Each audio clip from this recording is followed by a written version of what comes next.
Bloomberg Audio Studios. Podcasts, radio, news.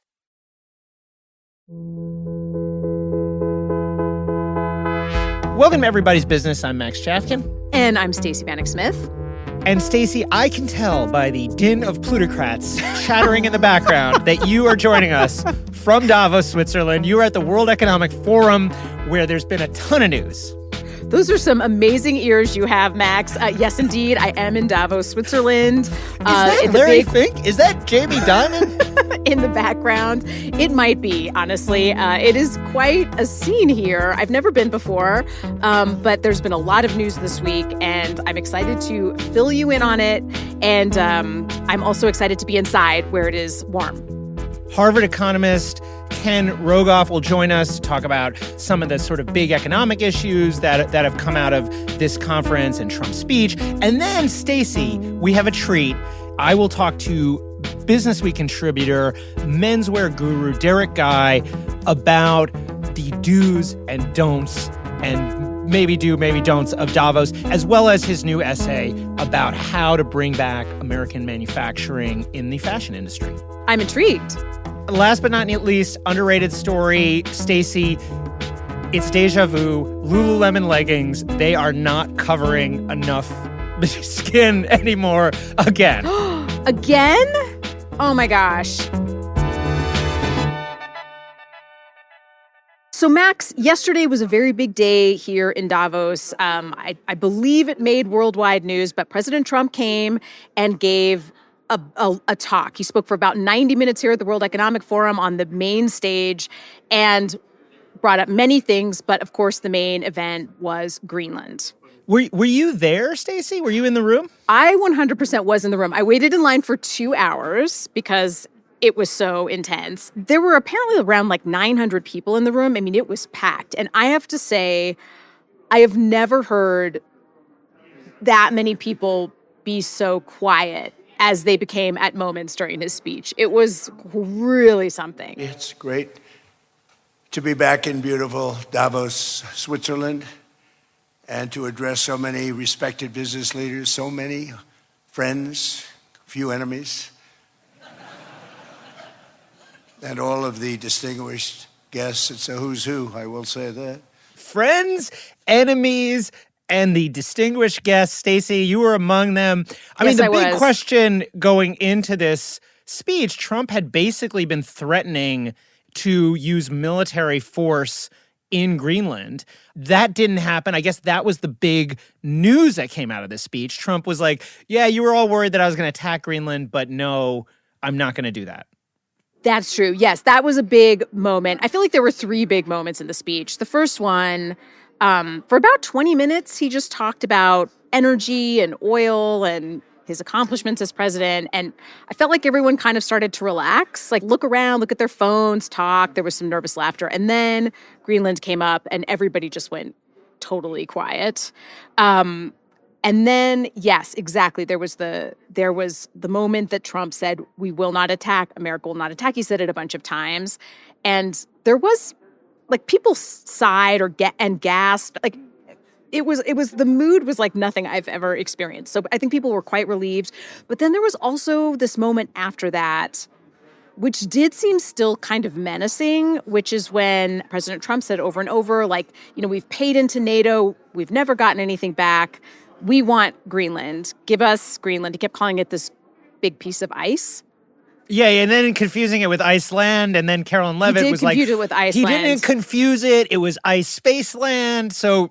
But very unsettling a couple of minutes there. Yes, I was actually quite confused for a minute because I was like, is Iceland at play too? But it was Greenland. And then he basically kind of ended in this ultimatum that, well, I'll play you a little clip of this ultimatum, but I'm still not quite sure what to make of it. I'm curious what you think. They have a choice. You can say yes, and we will be very appreciative, or you can say no, and we will remember. You know, Trump watches these mob movies. You know he's watched, Goodfellas and The Godfather a million times. Like it does have that feel of a kind of Yeah, like a mafia boss or something making a veiled threat. I mean, I will say, though, for all of this talk, all of the kind of chatter around the speech, which was all about, oh, is the global order collapsing? A couple hours later, we learned that actually this was just another illustration of the very famous taco trade, the acronym that stands for Trump always chickens out. Trump got on Truth Social and said, actually, we have an agreement for Greenland. There's some reporting coming out suggesting that that agreement is basically what was maybe already on the table. It kind of now, in retrospect, looks like this whole thing was maybe just a stunt or something, or maybe people within Trump's inner circle sort of got him back on track at the very last minute. I'm not totally sure. It's interesting. I mean, he went an hour over time, so there were a lot of tangents, there were a lot of issues that came up, and there are a lot of things that go both directions. I think that is what can be kind of confusing sometimes about Trump, especially in this talk. I mean, it was like he said he wasn't going to use force, but then he sort of demanded Greenland, and there was a little bit of an or else feeling about the final threat. So I don't know, honestly, what to make of it or where things stand. It does feel a little muddled. There was the Board of Peace that convened today. So that is sort of feeding into this talk that there might be sort of the attempted creation of this new world order. Certainly, there's a lot of worry. People seem very worried in the halls. Well, we're going to get into all this with Ken when he comes on, because I want to go deep a little bit on Greenland and also maybe try to make the case that this was a nothing burger from the start, but we'll get to that. Oh, hold on. I see Ken. Hold on. Okay, yeah, I can just do that. Hold on, I'm going to go grab him. Stacey, we've been talking about tariffs and these threats to acquire various icy territories, and kind of wanted to talk in more detail and try to understand, is this even a good idea? What is Trump's endgame? And you have brought over Ken Rogoff, friend of the podcast, professor of economics at Harvard, columnist at Bloomberg Opinion, the author of Our Dollar, Your Problem, An Insider's View of 7 Turbulent Decades of Global Finance and the Road Ahead. Ken, thanks for being here. Pleasure to be here. What fun. And actually, I've been trying to exchange thoughts with Stacey, so what an opportunity. I just want to say, for context, Stacey and Ken are in a booth somewhere in some kind of lodge-looking thing at Davos. I see wood-paneled ceiling behind you. Stacey is moving her microphone. This is a true guerrilla setup, and we were very excited to be in the action at Davos. Oh, you are in the action. We're not in a small lodge. We're in a giant room with hundreds of Davos participants milling about. But Stacey's done such a great job setting up the shot that you feel like we're in private. Look, if Jamie Dimon walks by, I expect you to pull his puffer vest and bring him in. Okay. So, Ken, were you in President Trump's talk about Greenland, or have you had a chance to see it? So I watched it. My spouse, Natasha, actually sat in on it and had a few interesting insights that I wouldn't have had listening to it. What are your initial thoughts? What were your takeaways? I thought he did a very good job of being himself. So, if you love him, you loved it. I think I've heard from a few Americans that they thought that was a better than usual performance. But on the other hand, the general reception was very frosty. I can't even describe it, of how frosty it was. The most striking thing was that evidently when he came in, everybody stood up and clapped. When he left, there were a few, puppets in the front rows that stood up and clapped. The audience sat muted clapping. I've been at Davos for 25 years. I've never seen a world leader not get a standing ovation when they walk out of the room. Are you kidding? I mean, it was body language, really saying how angry they were. Ken, I've had a hard time making sense of this Greenland discourse because I can't quite figure out what we're do you understand, is there a case for what Trump is even trying to do here? If let's say you credit this, that this is not just we had a successful sort of pseudo-military operation in Venezuela, now it's time to flex American muscle someplace else, which kind of feels that way, to be honest. But that there is a strategy. But what exactly is the strategy? So I mean, maybe I'm being too generous, but if I were to go to political science classes, geopolitics classes, debates that I've seen over the years at Harvard, Princeton, Yale, other places, and I'm listening to my colleagues talk about where the world's going to be in 50 years. And okay, I'm at a university, so it's pretty left-leaning. These aren't right-wingers. I think a common vision is there'll be some border movements. China's going to take over Taiwan and Lord knows what else. But if you said in the context of that the U.S. was going to get this Danish colony that's really part of North America, they would have just said, of course, that's what the long-run equilibrium is going to be. You know, just like Falklands isn't going to be part of the United Kingdom. I just want to say, you know, if you did that today, they wouldn't say that because Trump said it. But I know because I went into a lot of those debates and stuff where people say you have to understand the world isn't always static. There are changes that need to be made. But, you know, I mean, you can build a plant in someplace and they can write a lease and you have the land. But there are things they can do to you if you don't own the land around. They can tax you. They can, change the rules, put in regulations on the various workers. I don't know. He very clearly said leasing it's just not good enough. And it's going to be melting and you're opening up these paths and it is going to be a new frontier. And so I believe he won't be the last president. He certainly wasn't the first. It goes back 80 years, started making offers on Greenland.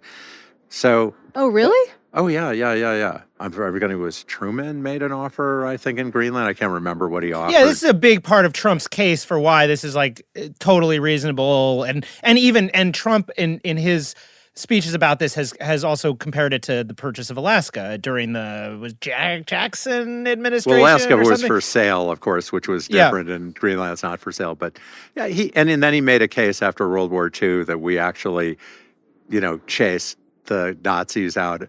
I didn't know that they were in Greenland, but he chased them out of Denmark, and therefore we just should have kept Greenland. Whatever. But I will say I've never seen the Europeans so offended about anything, nothing. They were so angry. Where's the anger coming from? I mean, I can take some guesses, but why so much anger? Well, I mean, sort of, you read it, it's part of Denmark, the territory of Denmark. Denmark fought alongside the United States in Afghanistan. Mothers lost their sons. We've been allies. When Putin invaded Ukraine, which they were mad about, well, we knew Putin was, a bad person. Trump is stabbing us in the back. This is our friend, our friend, our country's, the United States, our friend. They're just very upset. I don't think it's going to go away. I mean, he backed off big time. You don't think his Greenland's obsession is going to go away? No, I think he did back off. I don't know for how long. No, I don't know if his obsession is going to go away. He's a real estate guy. This is a huge piece of land. He'd like to name the Trump something in it, Do you think this conversation around the quote unquote trade bazooka that the Europeans were gonna fire at the U.S., like there was this kind of back and forth over Trump was saying he threatened briefly, I believe it was on Monday, that he was going to add additional tariffs to a bunch of European nations that he perceived as hostile. You had all this chatter about the European Union doing stuff. And I'm kind of curious, like, what is the trade bazooka, as you understand it, or whatever this kind of retaliatory action? And is that what caused him to sort of back down? Or is this a case of like, this is a reality show president, he's bobbing and weaving, and the sort of external threats are kind of a sideshow? First and foremost, he knew he was coming to speak at Davos. And by making this statement, he sucked all the oxygen out of the room. Nobody's talking about why he's not helping in Ukraine. Nobody's talking about Epstein. Nobody's talking about anything. Everyone, everywhere's talking about this. It was brilliant. I do think he talks about Greenland. There's some elements that are serious. But you asked about the trade war. I think the Europeans would have backed down at some level. I don't know what deal would have been reached. And I'm not sure what caused Trump to pull out. It might have been the stock market falling. I don't know. But wait, what leverage does the European Union have? And it is this big and economically large alliance, although it's a bunch of different countries and they're very intertwined with the U.S., so it seems like it's difficult for them to engage in a trade war. But what can they do, or what could Trump be anticipating? So the person who really stood up to Trump, and I think it's the only person who's really successfully stood up to him, is President Xi of China. And they fumbled around for a while. They tried something like the Europeans are doing with putting tariffs. But he came around to this idea, you want to build all your AI, you want all your electronics. I have rare earth processing.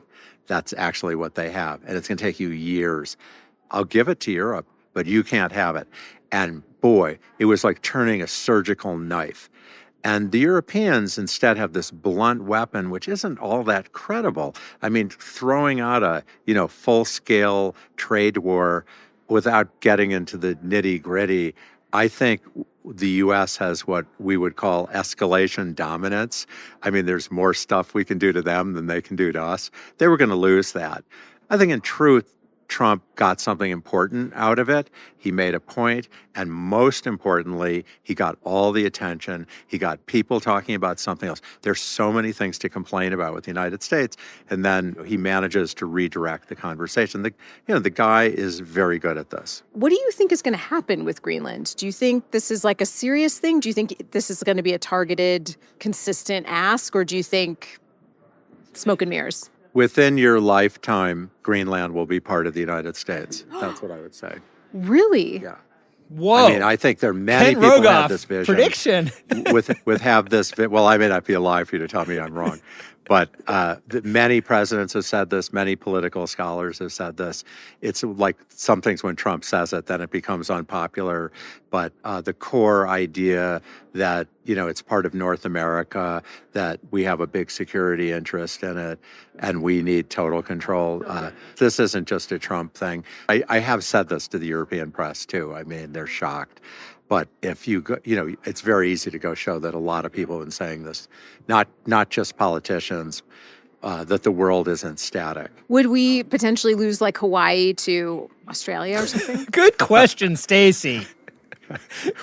Australia might lose itself to China, but who knows? I just want to say, for the record, it is possible that people will come around to this idea, but the early polling on Trump and Greenland, and it may have to do, like you said, Ken, it's all about how people feel about Trump, and maybe even Republicans are like, hey, I really wish you would focus on the price of eggs and not to try to acquire Greenland. But Americans don't like this as far as the polling Well, when the concerned. president of the United States has to say in his speech, and it makes news, that I'm not going to put troops on the ground, and I had half expected him to do some kind of CGI simulated background with troops landing in Greenland, or something. But no, when I say that, it's some negotiated deal where we give up something, we get something that they want, not something that's done by brute force. Well, Ken, we will have you back to follow this issue as it develops, and all issues around the global economy. Thank you so much for being here. Thanks for having me. So Stacey is very busy. Stacey, you're going to get a cup of that delicious Swiss hot chocolate that I know is everywhere I'm there. more of a coffee person, but I will do that. Maybe a coffee, and then come back, because I want to talk to you about the underrated story right after I talk to Derek Guy.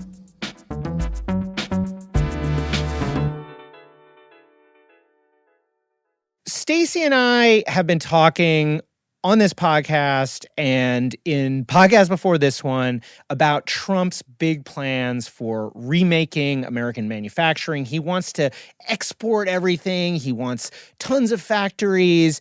But there's sort of been this question hanging over all of this, which is like, are these policies actually achieving the things that Donald Trump is saying? And we have a really cool conversation to get into that with Derek Guy. He is the author of the very beloved online account Dye Workwear. He's also a contributor to Bloomberg Businessweek. He wrote an awesome essay all about how you might try to remake American manufacturing, how you could actually do some of the things that Donald Trump is trying to do in the clothing industry and in the shoemaking industry. And Derek is here now. How you doing, Derek?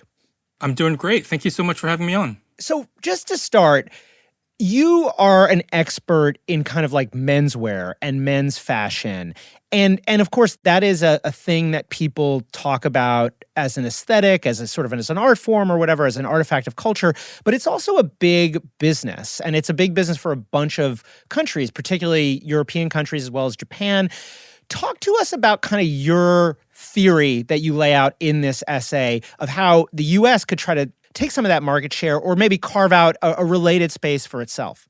Well, I think, at the moment, Trump's reshoring program or strategy has mostly revolved around tariffs and mass deportations.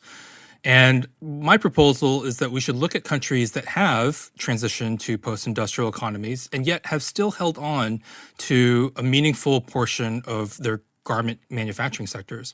And those places are Italy, France, and Japan. In Italy, they make really high-end suits and knitwear. In Japan, they do denim and artisanal goods. And then in France, they do high-end leather goods.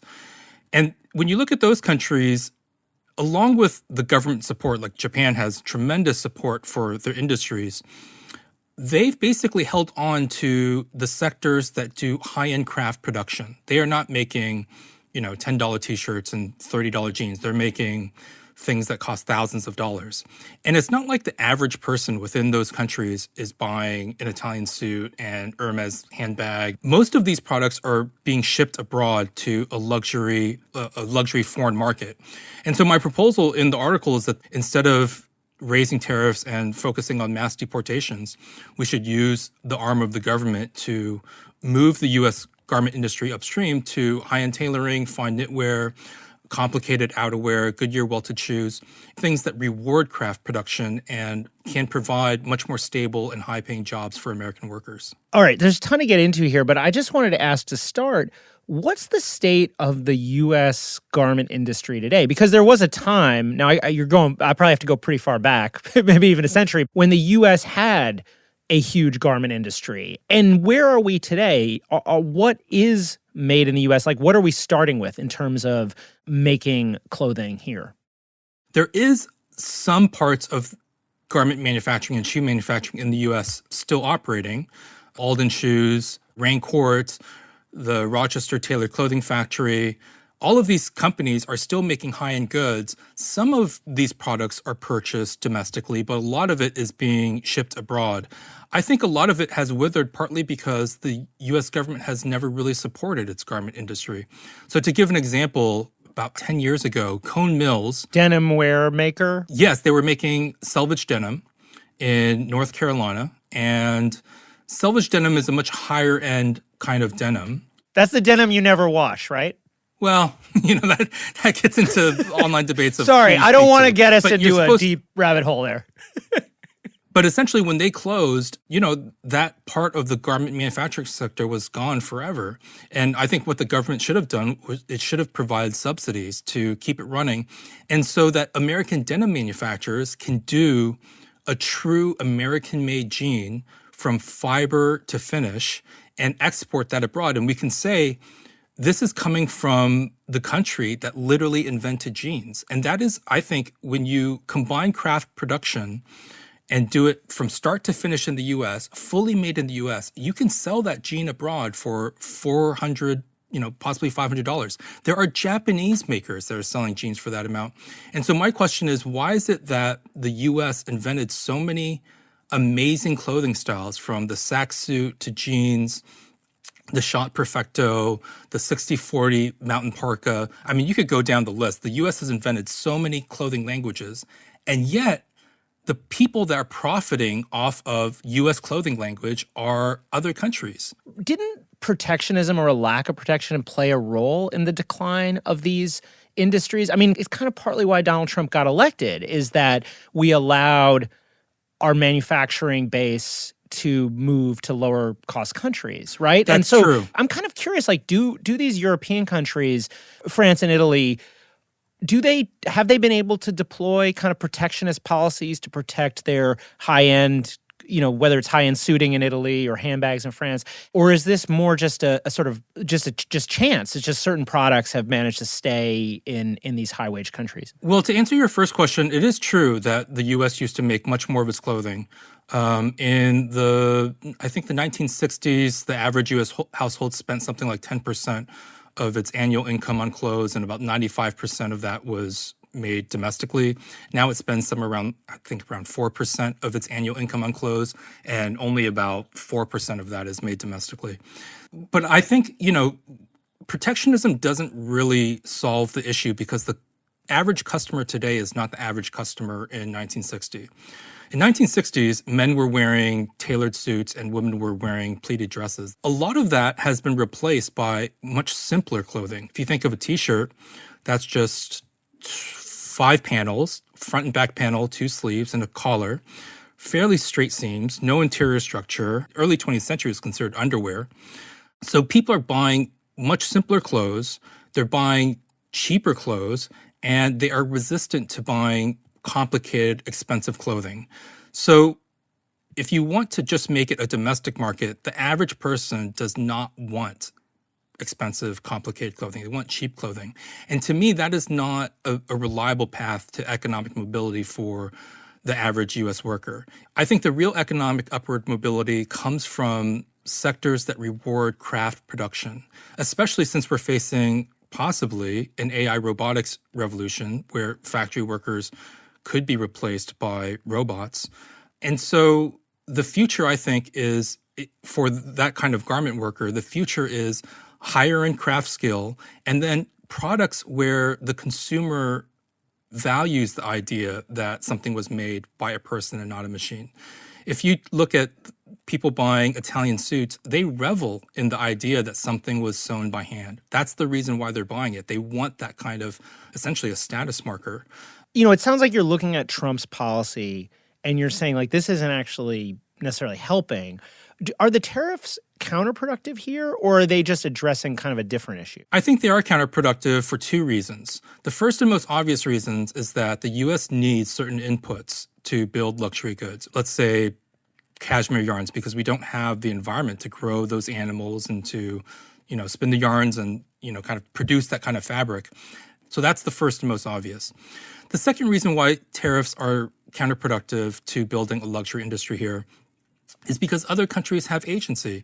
When we raise tariffs, as we recently saw with the EU, those countries can also raise tariffs, which make it prohibitive for U.S. companies to access those markets.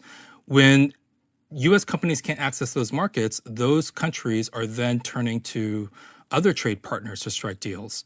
So, instead of exporting American denim and luxury goods to Europe, Europe then ends up striking trade deals with China. This idea of American fashion being cool, right? It's been a thing outside the U.S. for 80 or something years, at least since World War II. Do you worry that the United States could lose that cachet? Like, do you think that is threatened as Donald Trump and maybe other politicians sort of attack the existing world order? Like, is there a risk that people wouldn't want to buy American denim because we were invading Greenland or threatening to invade Greenland or something like that? I absolutely think so. American goods became really popular in some of these countries in the 1960s, 70s, and 80s because people associated the American brand with freedom and a kind of like confident, youthful cool. And as the U.S. has turned into a kind of more anxious, protectionist, and almost kind of a bully-like nation, that turns foreign consumers off. And we've already seen that with informal boycotts in Canada. For this article, I interviewed Andrew Chen, who's the co-founder of an American denim brand called 316. And he said explicitly that his foreign retail partners have bought less from him over the years. He saw this in the first Trump administration and in the current Trump administration. Foreign stores will say, customers come into their store and say, we don't want to buy American-made goods anymore. And that's because of Trump's behavior. When you are insulting countries, saying you're going to make Canada the 51st state, when they see a Made in America label, they don't necessarily aspire to own these products. And so how you portray yourself abroad partly affects how people view American-made goods and whether they aspire to own them. All right. let's take a little trip to Switzerland right now, where the World Economic Forum is going on. For me, and Derek, I got to think for you because it's in your wheelhouse, the fashion question of Davos has to be top of mind. Like, this is the time of year when we get to see the leaders of the free world in parkas and hats and sometimes in weird sportswear. And I thought we could play a little game here. I have some photos here for you to look at.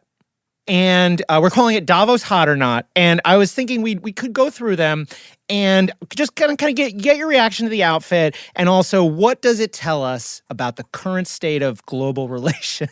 Sure. I'm not sure if we're going to get to such high levels of intellectual honesty. But if you could look at number one here, this is a picture of Javier Milei, the president of Argentina, friend of the show. What do you think about this look, like putting the fleece underneath your suit jacket? It is a increasingly popular look. So, historically, men kept warm by wearing heavier fabrics. But as tailoring has become more reliant on four-season wools, things that you can wear year-round, oftentimes that kind of material feels too hot in the summer and then not warm enough in the winter. But I assume Milei here is wearing a four-season wool. So what he has to do in a chillier environment during the middle of January is tuck something under his suit jacket. Here it looks like he's wearing some kind of possibly fleece, but more likely a zippered knit, maybe some kind of vest. And, it is becoming a more popular look. Sometimes it can look really dashing. I don't think it looks terrible here. I'm not the biggest personal fan of it, but I don't think it's the worst thing in the world. All right. The next one we have here, Nicolas Forissier, French economic minister. This to me is the classic Davos. I'm doing a TV interview on Davos look. It's like a parka with a little fur collar. Most fond of, if you go back to, how people in these positions dressed in the 1950s and 60s, they were wearing, again, a heavier tailored overcoat. I still think that looks better. But I do generally think this looks good. He's wearing a light blue dress shirt with a four-in-hand silk navy dotted tie, and then this kind of black parka with a fur-trimmed hood. I do think this looks kind of chic. I favor a more tailored top coat or overcoat instead. But in a more casual dressed-down world, I also think this works.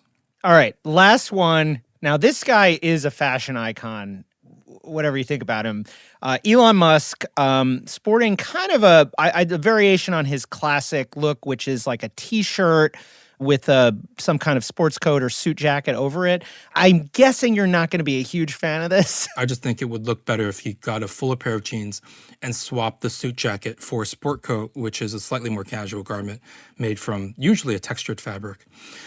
I think the T-shirt might be fine. When you do a graphic tee that is this large, where the graphic is that large, sometimes it can look a little bit strange when you tuck the T-shirt into your pants. And then it also, if you untuck it, then it looks sloppy with a tailored jacket.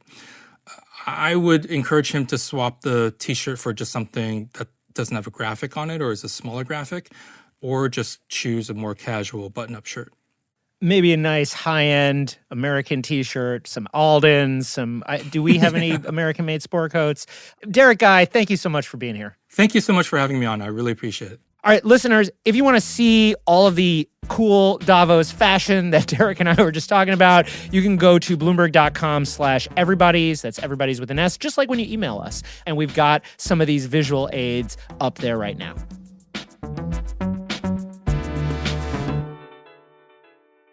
All right, Stacey, welcome back. Thank you. Now, we're going to end this episode very soon. I'm going to let you get back to all the socializing and the world leaders, but I wanted to talk through the underrated story of the week. I have one for you, and I wanted to ask, are you ready for it? Yes, I'm ready. All right, so Lululemon, which was, one of the really hot companies about a year ago. The stock was doing really well. It was this huge comeback story. Lululemon is in trouble now, and they kind of invented yoga pants they were the ones who kind of mass marketed yoga pants for people that didn't actually do yoga, of which I was one. Here's the story. Lululemon pauses online sales of sheer leggings that aren't, quote, squat-proof. This is from Bloomberg. Lululemon having a bit of a sort of crisis around the fact that its pants, the yoga pants that they sell, the iconic Lululemon pants, are not covering up enough. And what does squat-proof mean? I don't know if I want to know, but I must know. I think it means that when you squat in the pants or down dog or whatever, do one of the many motions that perhaps puts stress the yogic on squat, Max. Yes, exactly. I'm not a yoga man, but I understand that it's a thing that people do. And I guess the pants become see-through. You can they no longer cover your body. They are now sheer. And what's so funny about this, Stacey, is that this exact same thing happened 12 years ago. There was, I don't know if you remember, this is the second Lululemon pants see-through gate. Yes. No, I absolutely remember that because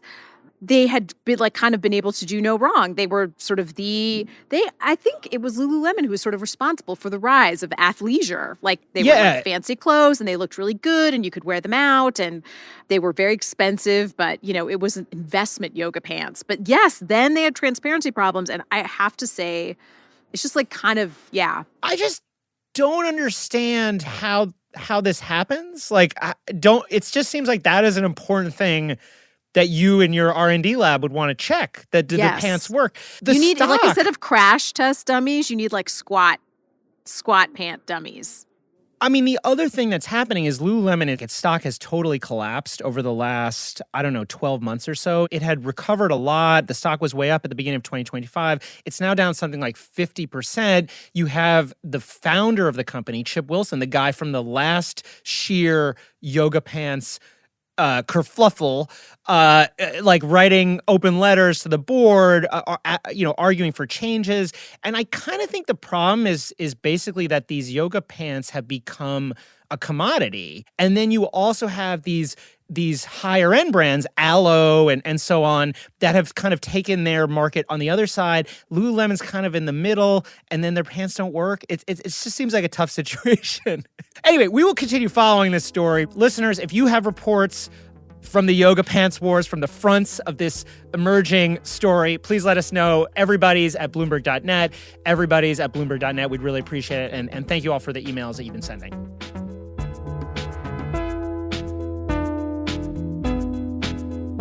This show is produced by Stacey Wong and Jasmine J.T. Green. Magnus Henriksen is our supervising producer, Sam Rogich handles engineering, and Dave Purcell fact-checks. Special thanks to Jeff Muskas, Julia Rubin, Charlie Gorvin, and Maria Ling. If you have a minute, please rate and review our show. It'll mean a lot to us. And if you have a story that should be our business, send us an email at everybodies@bloomberg.net. That's everybody's with an S at bloomberg.net. Thanks for listening, and we will see you next week.